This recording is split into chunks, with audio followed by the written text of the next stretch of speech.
Good afternoon, everyone. My name is Camille Gace, and I'm a senior trade reporter at POLITICO. For the last couple of years, the European Union has sought to take a page from Japan and the US's notebooks and come up with its own economic security strategy, focusing especially on China's dominance on certain sensitive sectors.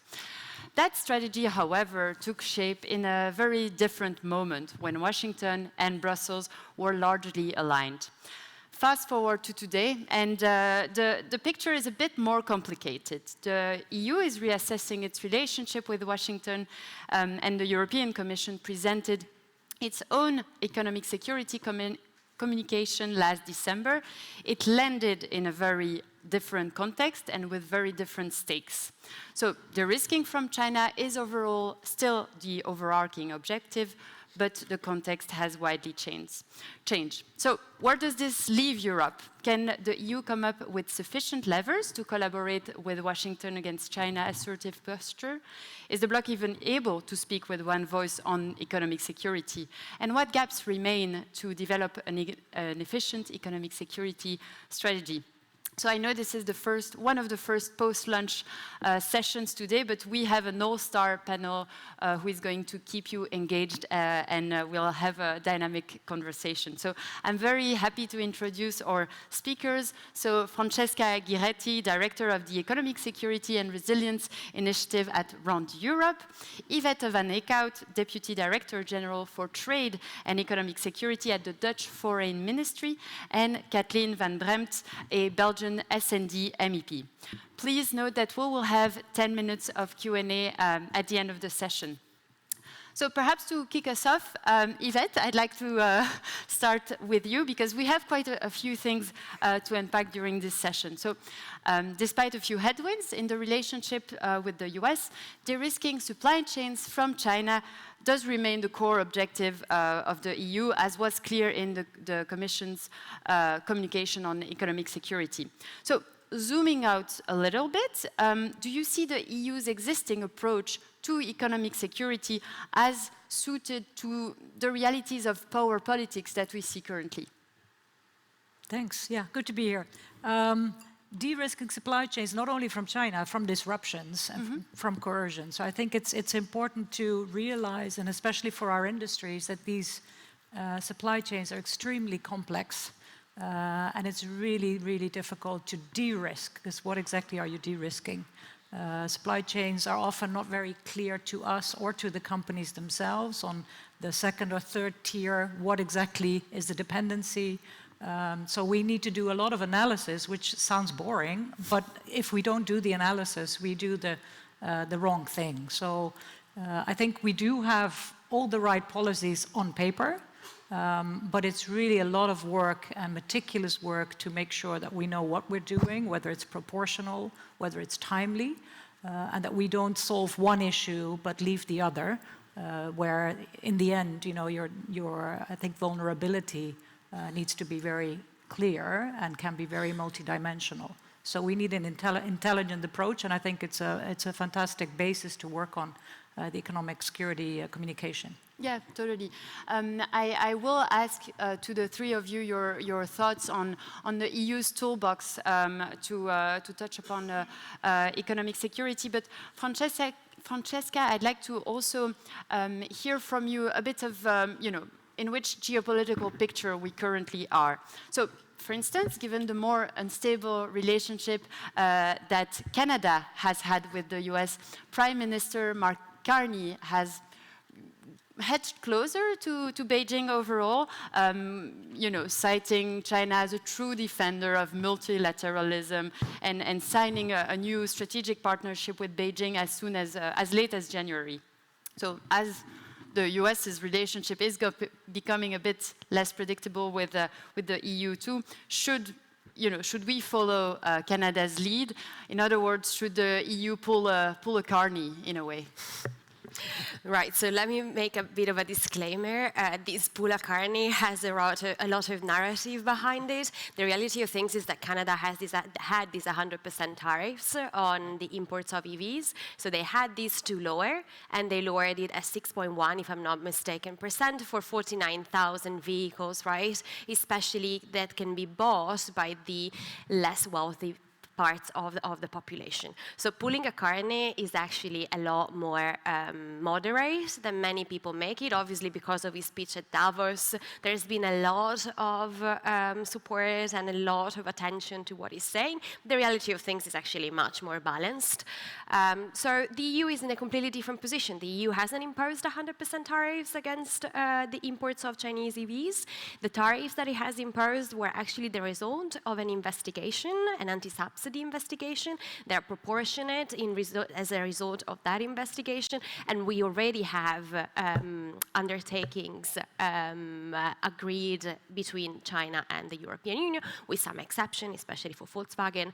So the situation is entirely different. So my 2 points is, number one, different situation between Canada and the European Union, not just vis-à-vis China, but also vis-à-vis the United States. Canada has a free trade agreement with the United States, the European Union doesn't. Second point is what Canada is doing in reality is much more modest compared to what people say that they're doing. And the third point is they had a different baseline from what we have. Sorry, this was the first point. The third point, and maybe we're going to talk about this, they also have a different situation when it comes to energy reliance and independence and all of that.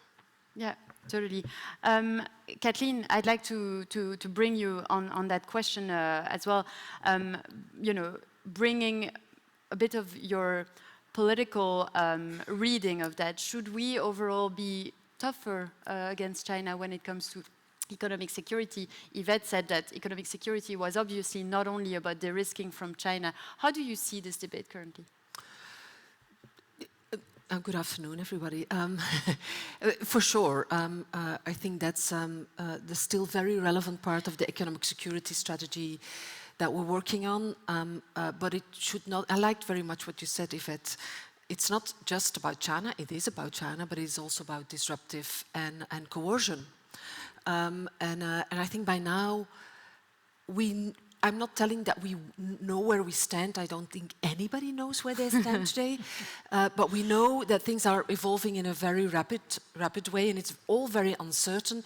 The only way is to make sure that we get our sovereignty back when it comes to being reliant on the rest of the world, whether it's on oil, gas, or it is on critical raw materials, on military defense, all of that issues. And that is a strategy that will take us the next 15 years, if not more. But let's say 15 years is a pathway where you can fundamentally change things.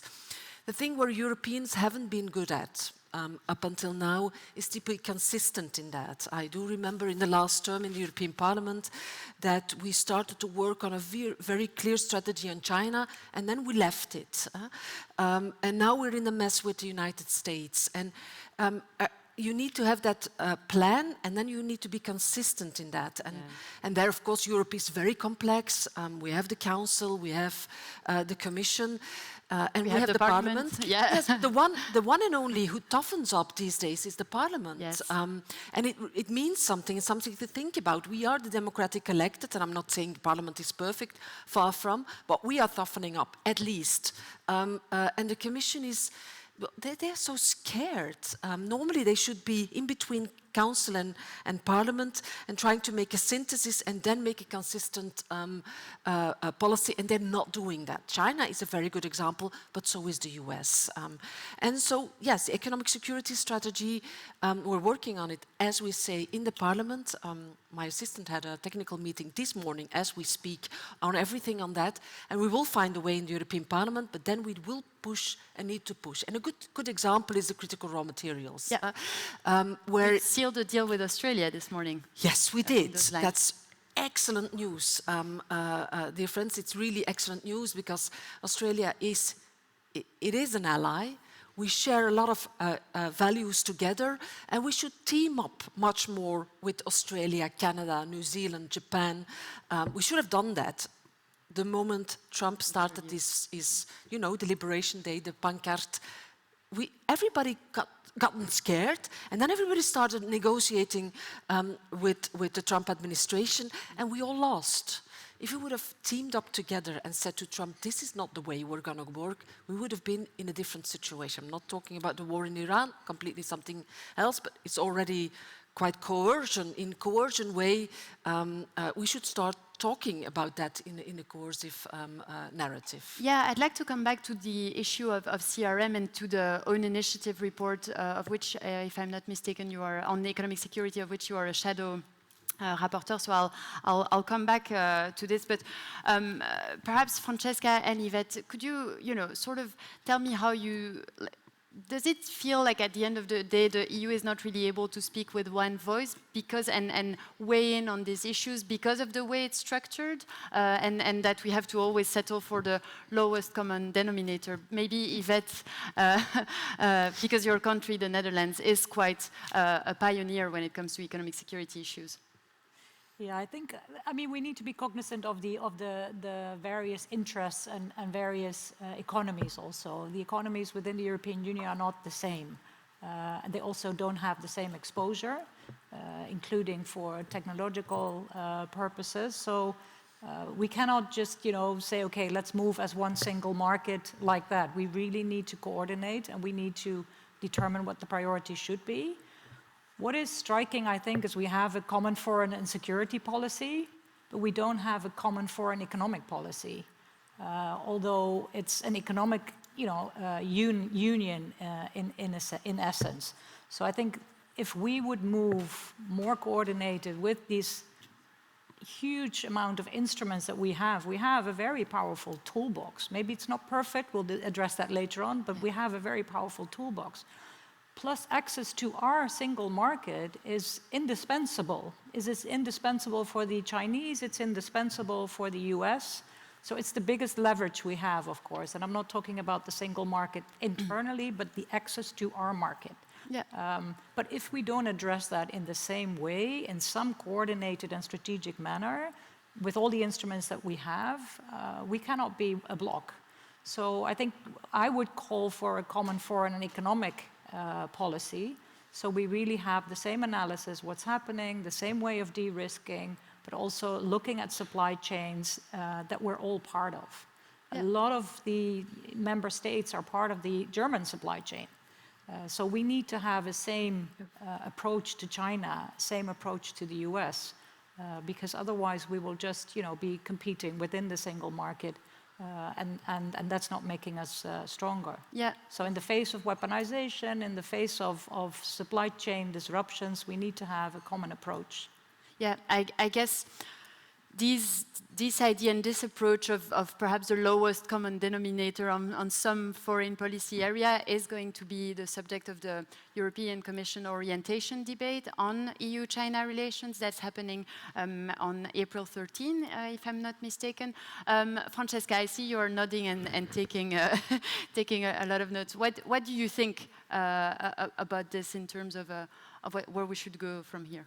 So I'm going to make 3 very quick comments. The first one is that when it comes to a common foreign economic policy, a common risk assessment, a common understanding of the situation, we still face a major obstacle, which is information sharing. Yeah. Member states don't want to share information among themselves. Given the latest news of the past week, probably there's a reason why they don't want to share information among themselves about their deepest vulnerabilities in the supply chains.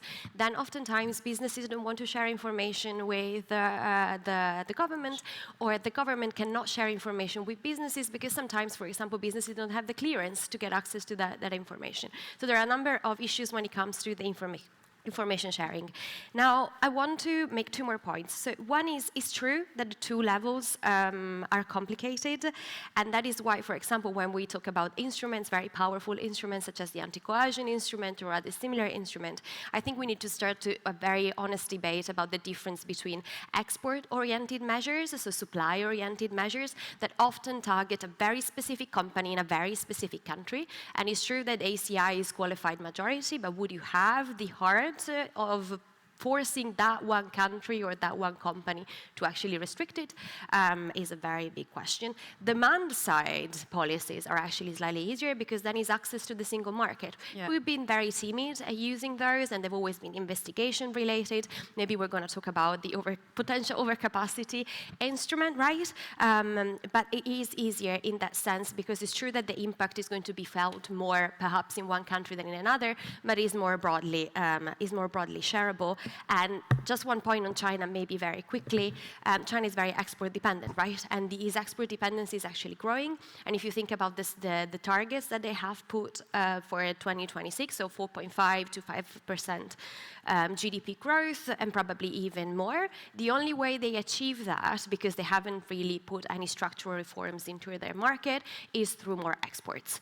One of the areas where exports have grown the most in the 2 first months of 2026 is Europe. So it does mean that our market is really relevant for China. Last point, debunking a little bit the idea that economic security is more difficult for the EU than for a unitary state. I live in London, and I can tell you that economic security is not easier for the United Kingdom as a unitary state than it is for the EU as a two-level type of entity. It's just a new thing for all of us Europeans, and we need to understand how to balance this desire for more safety and the desire to keep the economy open to a certain extent. Yeah, yeah, and I will bring you also in also sharing the best practices between the UK, the EU, and also the US to some extent on those matters. Kathleen, so as we've said, you are indeed a shadow rapporteur on an own initiative report on economic security. So you've been spending, I'm sure, quite a lot of time thinking about what works, what doesn't work with our toolbox. So would you push for this overcapacity instrument as part of the Commission's review on our existing trade instruments? Yes, but not just as a new instrument. How should it look like? Is it a sectors targeted instrument? Like how? Well, it's a good question, but let me first say something about the overall context on it, because I know these days, if you talk about a new instrument at the European level, everybody starts, rolling their eyes. Yeah, oh my God. Yeah. Because the new narrative, and I think it's a stupid narrative, I'll explain that, is, oh, less rules, less instruments, that's all for the better. No. And I'm not saying that we don't have rules that we should abolish and we don't have rules that are inefficient and let's get rid of them. That's what we should do all of the time. Ask yourself whether your toolbox, your legal instruments are sufficient. So, but the narrative of, oh, we need to get rid of a lot of European legislation is stupid. Because the answer for Europeans and also for European businesses is predictable, reliable, clear European legislation. What should stop is the implementation and the adding up to all of that at the member state level. But it's really very important to outline that, because I think it's important also when I talk to businesses, I keep on repeating that. Your narrative is dangerous when you go against European legislation, because people tend to believe that that is the way forward. If you go to the rest of the world, I was in Indonesia the day after Independence Day, Liberations Day, sorry, the pancart, I mixed them up. And all of a sudden, you saw how the change of mind of Indonesia and later on India and changed, saying, yes, Europeans are difficult. And yes, Europeans have a lot of laws. That one of them is the deforestation regulation, for instance. Very important one. But you know what? They said, at least you are reliable. At least we understand what you're doing. And so it is, we talked about disruption, about a value change, all these things, they require data sharing, and clear-cut regulations and rules how we deal with them. I know it's a little bit black and white what I'm saying, but I'm pushing really back on that narrative. And yes, on overcapacity. Well, another thing that I want to add, of course, we also need to be able to use the tools that we have. And anti-coercion, for instance, anti-coercion is a very good bad example of that. We made the anti-coercion legislation in the former term because of China, let's be honest. But the first time we should have used it was against the United States when they were attacking us verbally in the beginning on Greenland, and then threatened the countries that, I know 1 or 2 people were sent to Greenland with higher tariffs. Ask Siri maybe, what do you mean? What is coercion? Well, that is coercion. And so that's why I'm in favor of a new overcapacity instrument, because we need that. The tools that we have today are not sufficient. They take too long a time. They're very retroactive. So first, it happens. We're overflooded, mainly today by China, products coming into our markets, and it takes sometimes a year before we act. And do you think it should be cross-cutting in terms of sectors that the instrument should, should target, or should we prioritize? We often hear speaking about there is steel, which is a bit of its own thing. Now chemicals, like what would be the priority? Well, that is a very different. Of today, it's without any doubt, it's the chemicals. The pharmaceuticals will come, being also part of that sector. It will now. It's mainly the basic chemicals that are. So it needs to be flexible enough to change. Maybe with a decision by the Commission to change the sectors, because only now taking the chemicals as an example, tomorrow it can be something completely different. And it's really, we don't know what's going to come, and the next one can come also from other parts of the world. Yes, but at the same time, if you have too strong of this kind of instrument, you also open the door to all industry coming and knock on the door, European industry to be protected under such an umbrella. So that's a good point. So that needs to be combined with a very thorough discussion on what will we defend as being part of our economic security system. Basic chemicals is a good example. It's the old part of the chemical industry, but without the basics, you cannot do the rest. I think it's, for me, but it's open for discussion, it should be part of that. And of course you cannot protect everything.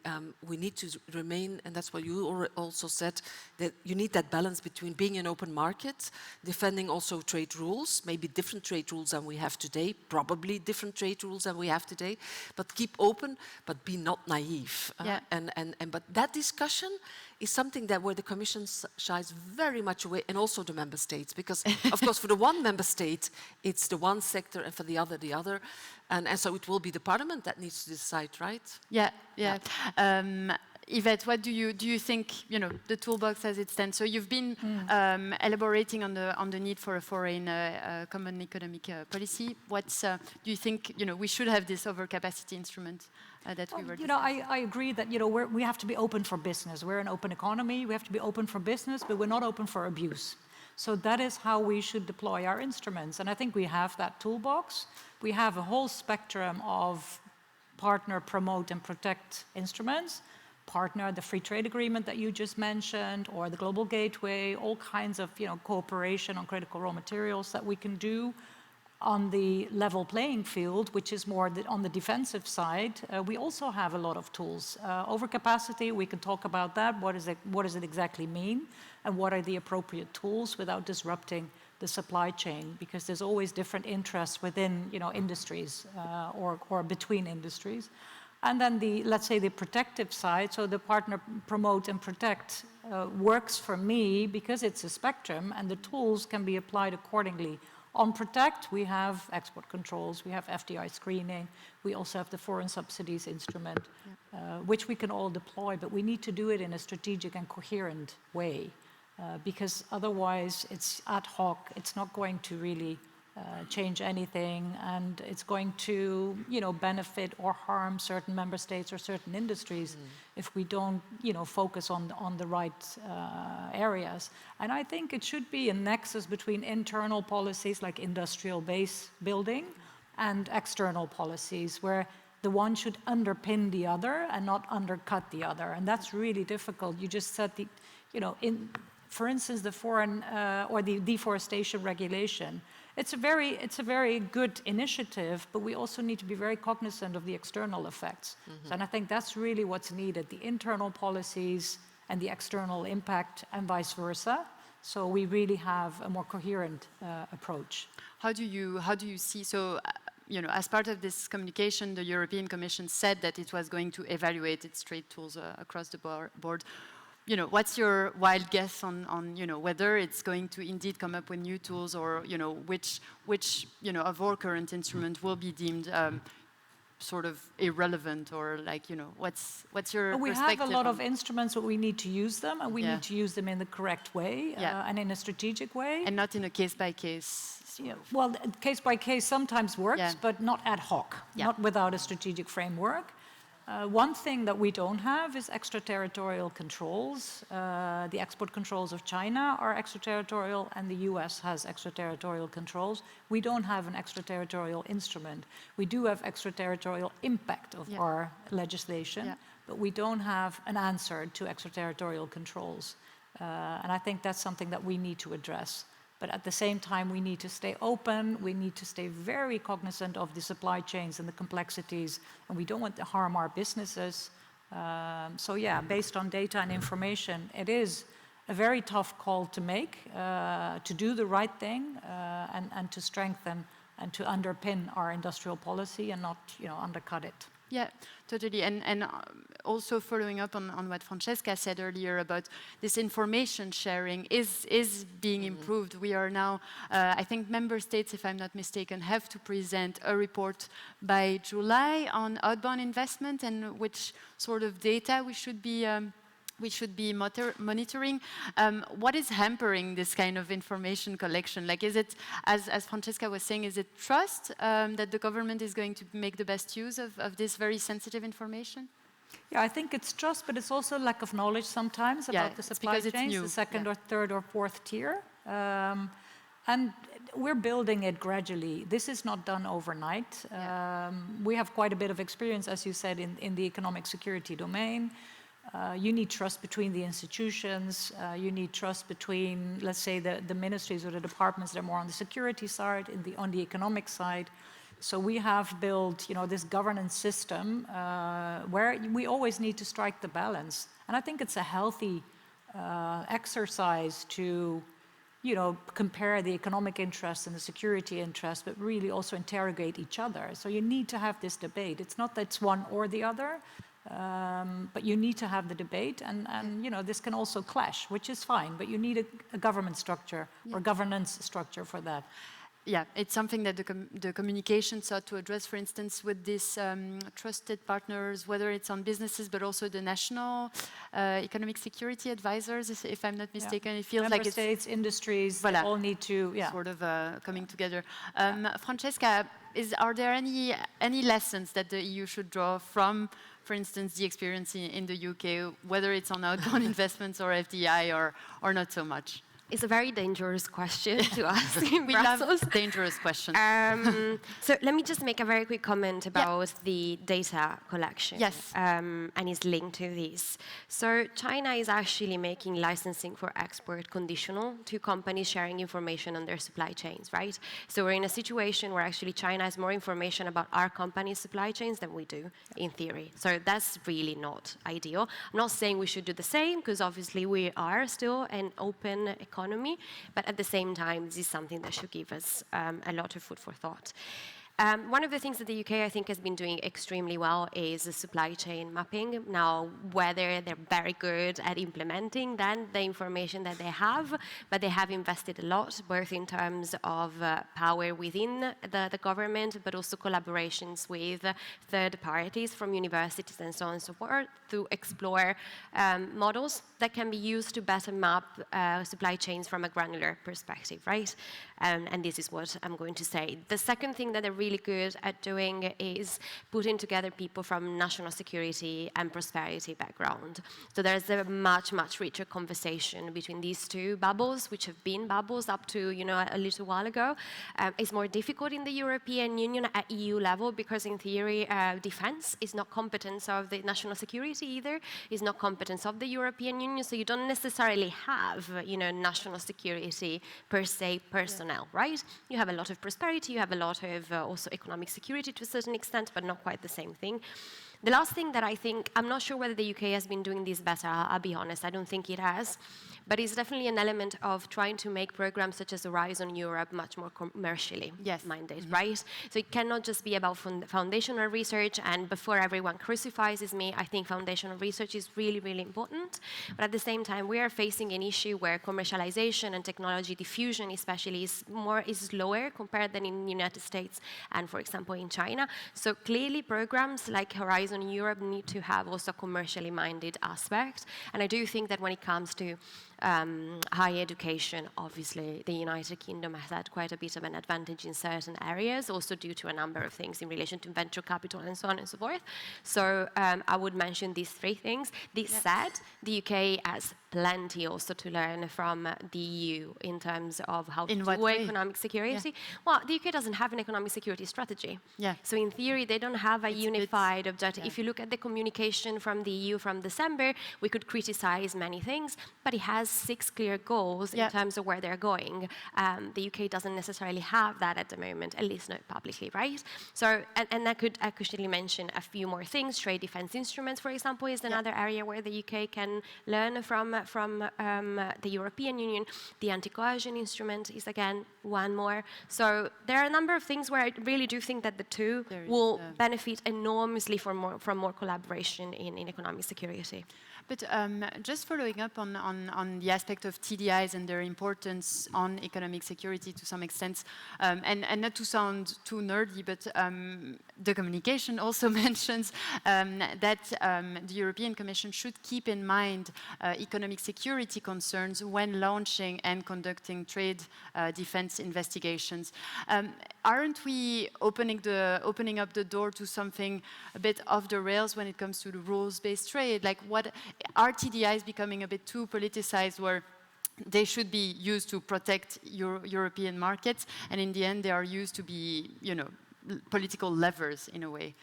Francesca, what do you think? No. I mean, if you think about how the European Commission works, they're very careful. They're very WTO compliant, sometimes to the excess. So the type of we can argue whether there are too many investigations open and whether we should start distinguishing between what is strategic and what isn't, right? Maybe that is one of the conversations that we should have, and the difference between, you know, economic security and economic statecraft, perhaps. But the risk of the European Commission becoming excessively politicized in its use of trade defense instrument is really not a risk that I would mention at the moment at all. Okay, I love a clear and clear-cut answer. Yvette, what's your view? Well, I think, again, a bit boring, but it's in the balance. And there is an economic security or a dependency dimension to a lot of these TDIs, but sometimes there's not. So it really depends on the case, but you need to have, let's say, a policy framework for this. You need to know what you're doing, and is it strategic, or is it not strategic at all? So it's about prioritizing the strategic cases. And I think, you know, the European Commission could use a lot of capacity to do this more often and really have, you know, a broader view on what the TDIs are used for and what the goals are. But there's definitely an economic security angle to some of the cases. Yeah, exactly. Kathleen, so you are one of the, I think we can say, one of the toughest voices in the European Parliament when it comes to the collaboration with the US. I see your eyes. You're not really sure where I'm going with this. So yesterday, US Ambassador to the EU, Andrew Posner, told us about, you know, how much economic security is actually an area of collaboration between the EU and the US. At the same time, we are sometimes the sort of victims of those new Section 301 investigations going into the two directions. So how do you think we should strike the balance between those two areas of our, you know, both economic security strategy and our relations with the US?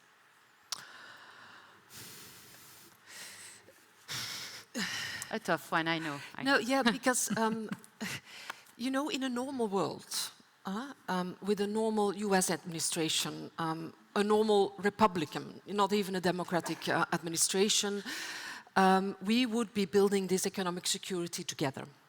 Not exactly, not one strategy, but we would inform each other, we would go in the same direction vis-à-vis China, for instance, not only China, but vis-à-vis China. We have the same problems with overcapacity, with oversubsidy, with undermining the international trading rules, etc., etc. We have been coerced the last 12 months much more by the United States and than by China or any other partner or non-partner. And we need to solve that problem first. I know also Commissioner Šefčovič tries to convince the Parliament, no, you vote the deal because we're working with the United States on critical raw materials. Yeah? And? Because what we see is that we talk, and at the same time they take everything in front of us. In Africa, for instance, they go really harsh on the critical raw materials, not informing us, not doing it together with us, but doing it against us. Then deal with it.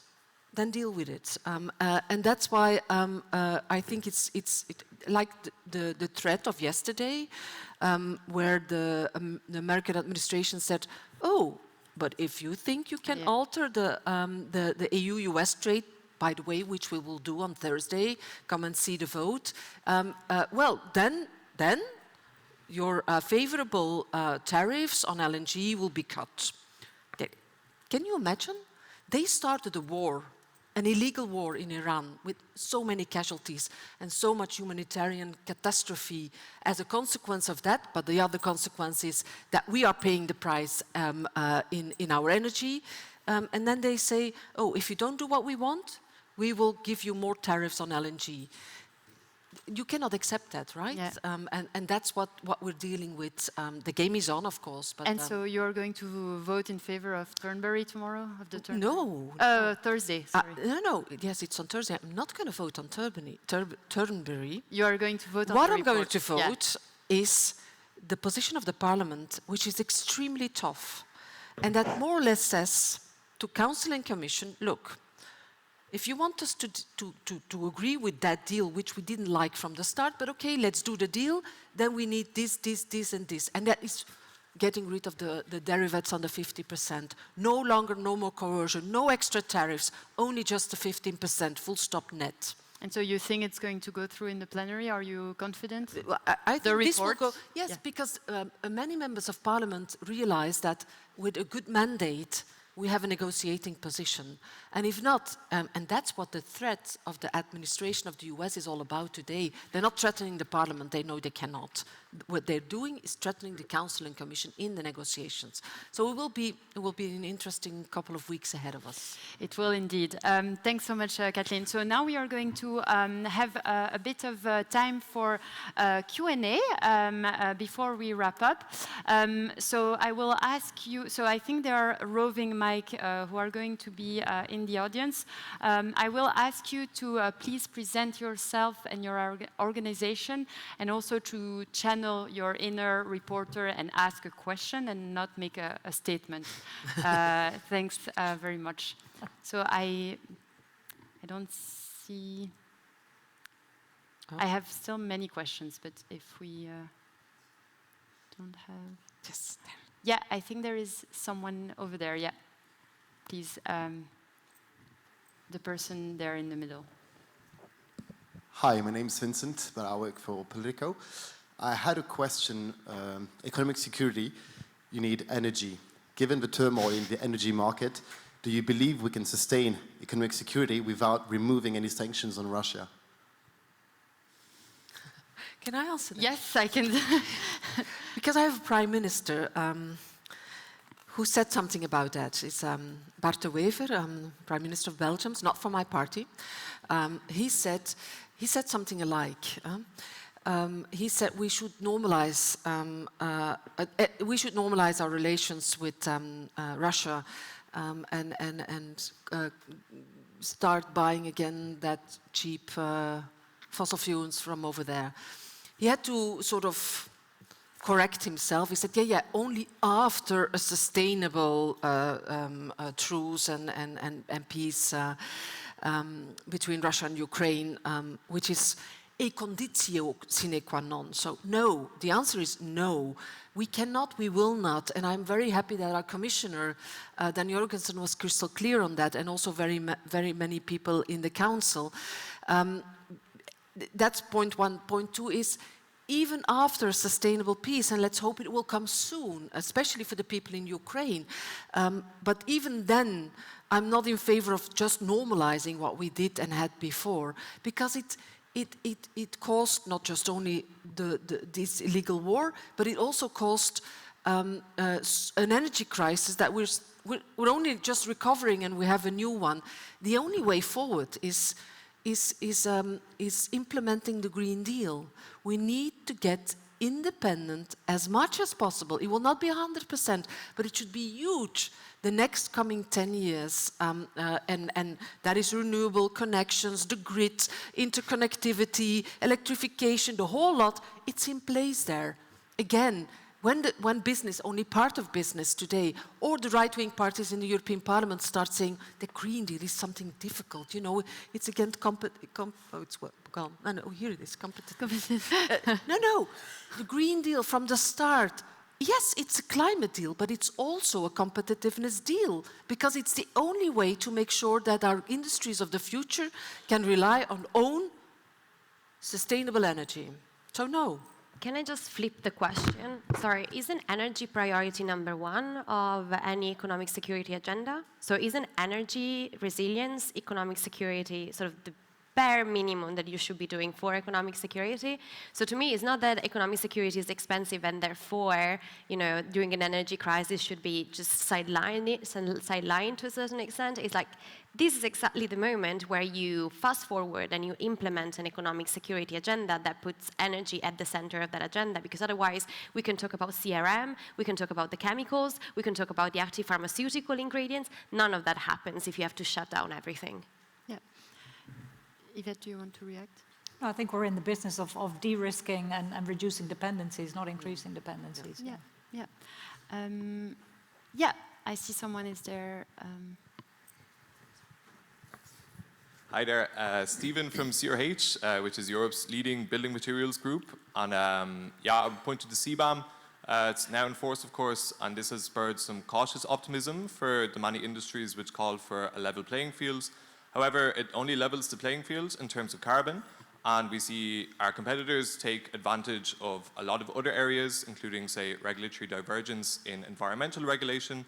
So rather than, as some people are doing, argue for deregulation or anything like that, should we instead incorporate such regulatory divergence in our trade analysis and in the process of analysing our trade partnerships with third countries? Sorry, what do you mean by regulatory divergence? Yeah, specifically? So for example, say European companies and energy-intensive industries, many of them have to comply with, say, the Industrial Emissions Directive. So this incurs obviously a lot of regulatory costs and compliance costs, whereas a lot of our competitors in third countries or in partner countries do not have to comply with just, say, that example, but of course there are many others. So yeah, should we incorporate these kind of regulatory aspects into our analytical framework as such? Francesca, I'm not an expert in this. anyone? The cost of compliance. Yeah, and the double standards. No way. I think it's really difficult to let's say, integrate the cost of compliance into these kinds of mechanisms. But one thing is really important. That's the regulatory clarity, but also having no regulatory ambiguity, but making sure that we're stable and predictable. Because every time something changes, your compliance changes as well, and that's extremely costly. So I think the best thing we can do is try to stick to the plan. I think also what you just said is that we need to be predictable and reliable as a regulator. Yeah. Thank you so much. I think that on that note, thanks for the questions from the audience as well. This brings me to the end of our panel. Thank you so much, Kathleen, Francesca, and Yvette for your insights and knowledge. So up next, after a brief stage change, Politico Senior Managing Director Matthew Wolfel will be introducing our next segment. Thank you very much.